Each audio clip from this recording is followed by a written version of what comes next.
1941.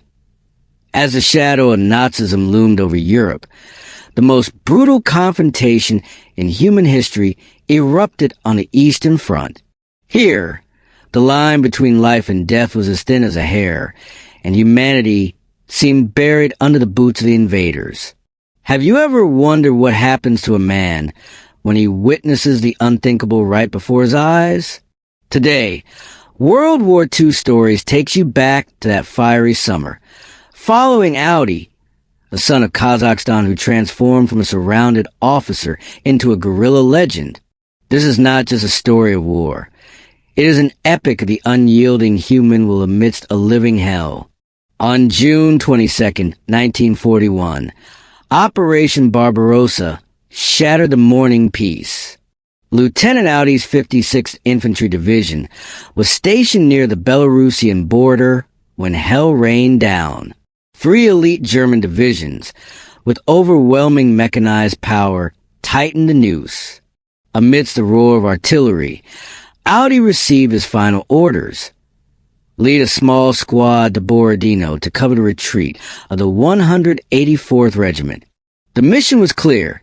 Hold them off for 1 full day at all costs. If command is destroyed, find your own way to survive. By June 26, the regiment had successfully broken out, but Audi's squad was not so lucky. They were left behind enemy lines, in a land where death lurked behind every bush. The first sight they encountered after crossing the woods was an unforgivable crime. German soldiers massacring civilians, dragging off women and cold-bloodedly executing children. Audi, his hands gripping his rifle until his knuckles turned white, prepared to charge, but his comrade held him back. A reckless move now would not only kill them, but extinguish their chance to return for vengeance later. Hiding deep in the forest, Audi's squad found a small cottage belonging to a lonely old woman.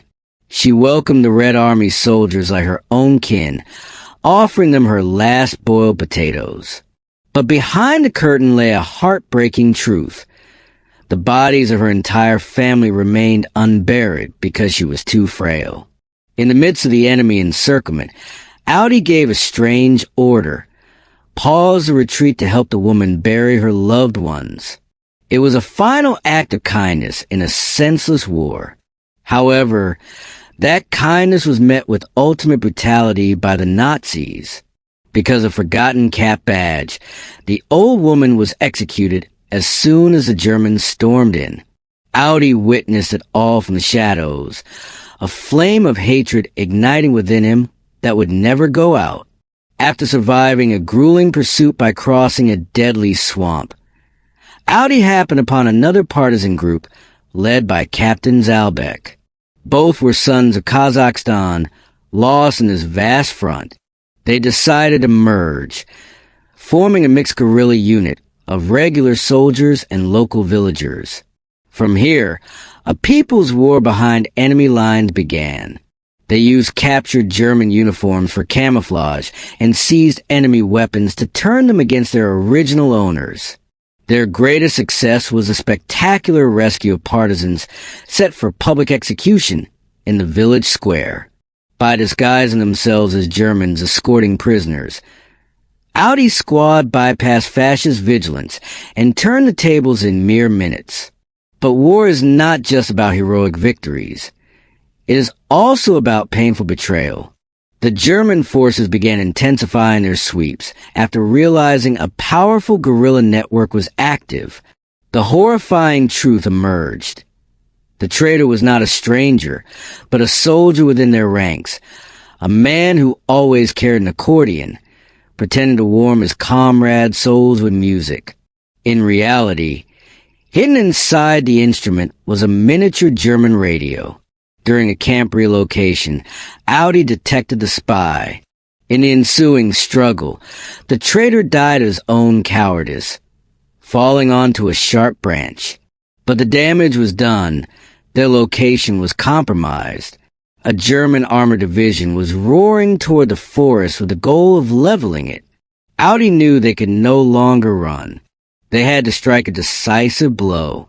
Audi's plan was an extreme gamble. Destroy the Key Bridge to halt the German tanks and capture the Nazi commander alive. Under the misty veil of dawn, the partisans silently dove into the freezing river to plant explosives. As the German commander strolled casually along the bank, Audi appeared like a phantom from the water, charging straight at him. A bone-shaking explosion followed. The bridge collapsed, and the commander was in their hands. But victory came with a price of blood. German reinforcements arrived like a swarm of locusts. An uneven battle erupted in the ancient forest. Women took up rifles, and villagers who had never seen a military manual fought like veteran warriors to defend their land. Audi fought until his last bullet. He fell under a hail of lead, and in a daze, he saw his distant home in Kazakhstan, saw his wife and children smiling as they welcomed him back. But it was not the end. His comrades rescued him, pulling him back from the brink of death. After 1945, Audi returned home as a national hero. He was not just a warrior, but a writer, a PhD in linguistics, and later the Minister of Education of Kazakhstan. His life is proof that bombs can destroy cities, but they can never break the will of those who fight for justice. At World War II Stories, we believe stories like Audi's must be retold so future generations understand that peace is never free. If Audi's bravery inspired you, please support us by hitting like and subscribing. What do you think about Audi's decision to help the old woman bury her family while surrounded by enemies? Leave your thoughts in the comments. Don't forget to share this video so that the epic history of the Eastern Front is always remembered. Thank you for watching World War II Stories, and we'll see you in the next episode.